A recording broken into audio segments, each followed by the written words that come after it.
Today's video is sponsored by Skillshare. Okay, let's point out the obvious. One, I'm not in my usual setup, and two, the people who I'm staying with are listening to Les Mis incredibly loudly. So if you do hear that, that is literally downstairs across the house. That is how loud Les Mis is playing. They really like Les Mis here. Okay, so let's talk about New Year, okay? Because it's that time of year when we're all getting ourselves psyched up for all the changes that we need to make in the new year. And there's a lot of them, okay? Let's talk about it. We're deeply flawed human beings, and all of us will look back on the last year and think about all the things that we did wrong, where we, fell short, and even the New Year's resolutions that you forgot about, that you definitely didn't keep up. You did not keep Dry January up all the time. You did not keep that no buy year all year, did you? Did you now? So how are we going to confront the next new year with the same ambitions to improve ourselves, improve our life, improve our happiness, our health, etc., without being bogged down by the sense of failure, and effectively maybe potentially avoiding being a bit of a hot mess? Because let's face it, when we fall off the bandwagon, we do become a bit of a hot mess, and as our lives unravel in some sort of way, we tend to snowball a bit and just throw our hands in the air and think, what's the point? Why try any further? Because I've already let myself down by March, April. One of the decent things about being on YouTube is that I can actually make a video announcing, say, my New Year's resolutions and keep myself accountable for the rest of the year, because I can look back on it. Most of us make a New Year's resolution, and by August of that year, we've basically forgotten what our goals were, really. We may have a rough idea, but we've forgotten about it. And I think part of the problem is we go into New Year with a bigger intention than what we need to have in our lives. I have always made these grandiose plans for my new year. I always want to lose a bit more weight, gain a bit more health, become far more productive, and I may go the extra route of waking up at 5 o'clock in the morning, or exercising 4 times a week, or, doing these little things, or studying for so many hours a day, working on X amount of projects, working on X amount of short stories or publications, etc. And I'm saying etc. a lot in this video. That'll become tedious. Let's try and avoid that word. We have these goals and we fall off in some shape or form. Yes, I am doing things like no buy year in the new year. I won't be buying new things. I have a whole video about that on my channel if you're curious what that is. I do want to try and start waking up earlier. I do obviously want to work more and earn more money. But that's all basically pointless compared to what I have decided recently. And that is, I've never worked on myself in terms of my inner thoughts. My biggest saboteur throughout my life is my negative inner thoughts, inner monologue. I am the biggest bully that I have to date. I don't think any bully has ever beat me out, and I've been bullied a lot in my life, and I think I am the worst. I think so lowly of myself. I don't take myself seriously. I joke that I'm just a student. I'm not a researcher. I'm not an academic. I'm not a scholar. I'm just a student. Completely downplaying everything I do, from my PhD to my career, running a business. I don't take myself seriously, and because I don't take myself seriously, my life reflects that. I'm not financially as stable as I would hope to be at this age in my life. I'm not as far in my PhD as I should be at this stage in my life, and that's all because of me. I know that I am the biggest hurdle. I know that the negative thoughts that I have about myself are what holds me back the most. And I have a lot of shame around even the idea of being proud of myself. Like, that is a huge barrier that I can't seem to overcome. I would think being proud of what I do in any shape or form would be pure arrogance, pure egotism, pure narcissism. And I'm always afraid of that. I'm afraid of coming across as arrogant or thinking I'm better than I actually am. And so I'm always waiting for the other shoe to drop. I'm always waiting for my career to fail. I'm always waiting to be flunked out of my doctorate program. I'm always waiting to, be broken up with. I'm always waiting for the bad thing to happen, because I am telling myself that's the inevitable. That is what will happen to me, because that is all I am. I have the foulest language about myself. I think I am nothing even close to being on the bottom of my shoe. Like, I am so far down the totem pole. And then I'm shocked by the end of every year that I failed my New Year's resolutions, that I didn't keep up the exercise, that I didn't wake up earlier in the morning. Well, why would you? Why would you want to wake up early in the morning if being with yourself is so unbearable every single day? Because you talk to yourself in such an unimaginably vile way. Why would you want to wake up more? Why would you want to feed yourself good food? Why would you want to exercise more? If you tell yourself that you're a loser, that you're ugly, that you'll never find love, that you have no hope, you have no future, you'll just end up working, back in the job that you worked when you were 16 years old in a supermarket. If you tell yourself these things, you'll believe them. You'll believe the laws and rules that you write for yourself. You'll believe the destiny that you have scripted for yourself because it is so... It's almost factual. Like, I have rules in my life that I live by that it almost seems as naive as believing in mermaids and unicorns in my 30s. And I'd rather believe in fairies and pixie dust and a tooth fairy than that concept, because it just seems it seems so out of reach, out of the realm of possibility, that it seems almost unintelligent to believe otherwise.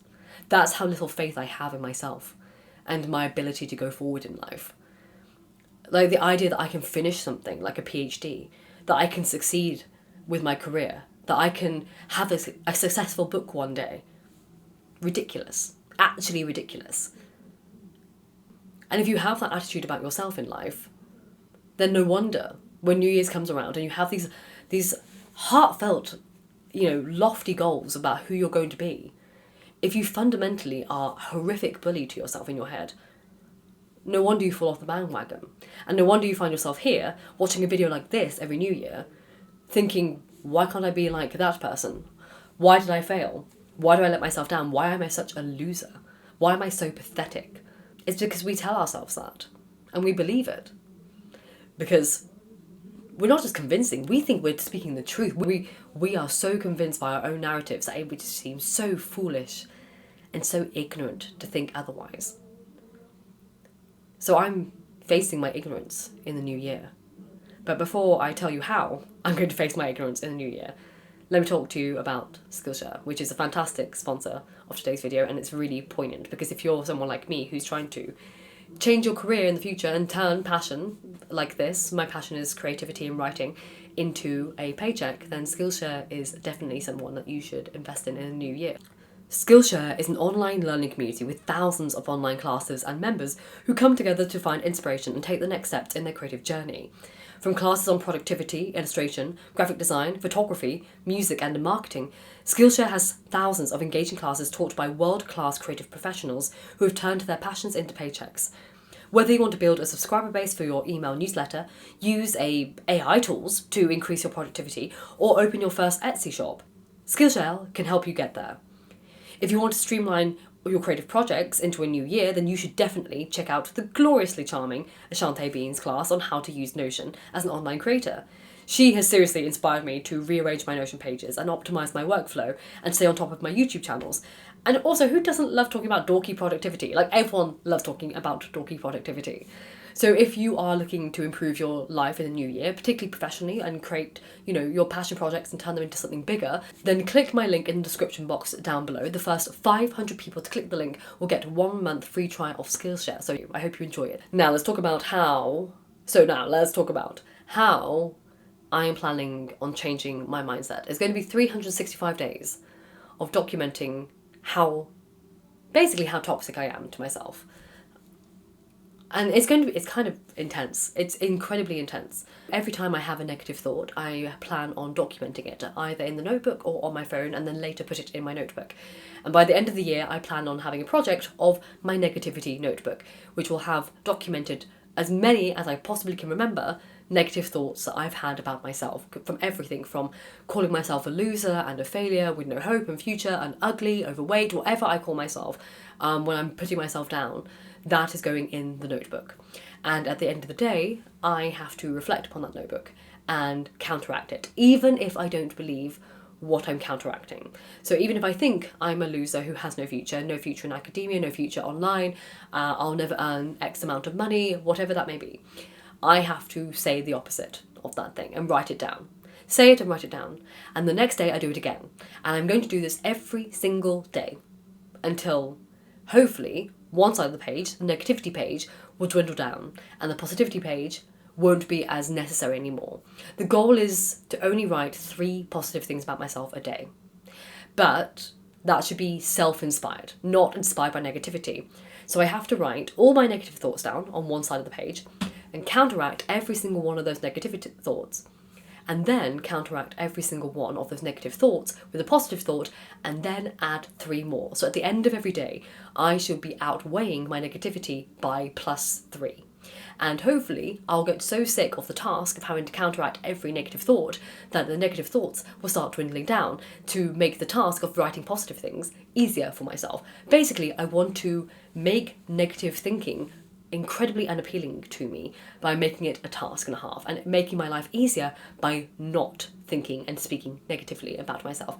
I know it won't be easy. I know this is not a 1-year fix in the slightest, but I think it actually will be quite cool to have a negativity notebook, which sounds quite counterintuitive, but I rather have them existing in a physical format than any other way. I would rather have them there than plaguing my mind as some kind of parasite sucking away any potential that I have. And what would be nice is to see if I can actually see a shift in how I approach life. I have not been investing as much as I would like to into my actual academic research and embracing that side of myself, because I have belittled myself so much. I've told myself I'm not smart enough. I've told myself I'm not an academic. I've told myself I'm not a researcher. I've told myself I'm not a scholar. And because I've told myself that, I don't try. Because what is the point? I can't outwork my negative thoughts about myself. And I've come to this point where in my life, anything slightly positive that I say about myself makes me want to cringe and die inside. Like anything ever, even remotely positive, makes me want to cringe and curl up. Like I hate it. The idea that I would call myself an academic makes me cringe and shiver all over. But it shouldn't be that way, because I have friends who are academics and I call them academics and I don't feel that way about them. It's just me. A random side tangent, but I thought about that film Inside Out by Pixar recently. And I remember when I watched it, I'm probably one of the very few people in this world who didn't actually enjoy the film. But I remember with the little emotions, you have anger, sadness, happiness, anxiety, and then you had disgust. I remember watching the film the first time and thinking, disgust? That's a really weird choice. Happy, anger, sadness, anxiety I get, but disgust?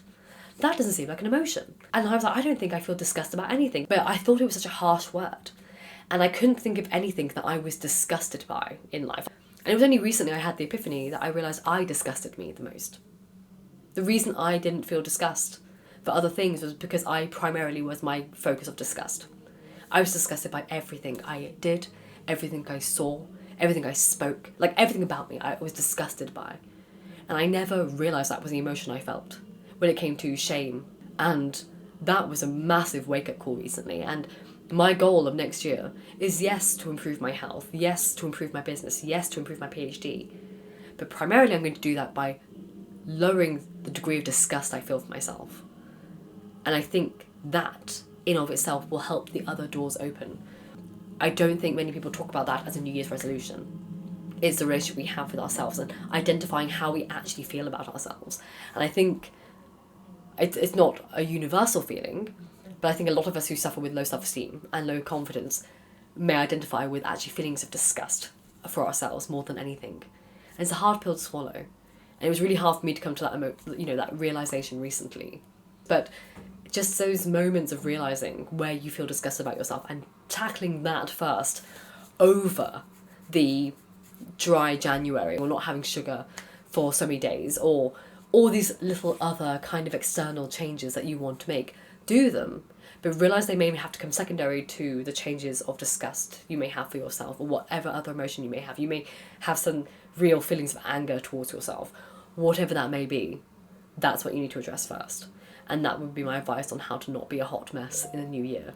And there's an email. I should have muted things, shouldn't I? I didn't see. But I'm going to leave that in because that's how it is with life. It's not clean cut. But I hope you enjoyed that. Sorry it's not my usual setup, obviously. I'm staying over at someone else's house right now, and I had to get the video filmed. So I hope you enjoy next year's videos on both this channel and my main channel. If you're interested in my PhD journey and close literary analysis and things like that, classics, that'll be on that channel. Anything else productivity-wise will be on this channel. So I hope you enjoy it. If you have any requests for any videos in the new year, let me know. There's always a Google form box down below in the description box. Click that, send me any requests. But until then, I hope you have a lovely new year. Be happy and healthy. And remember, books save lives. So keep reading.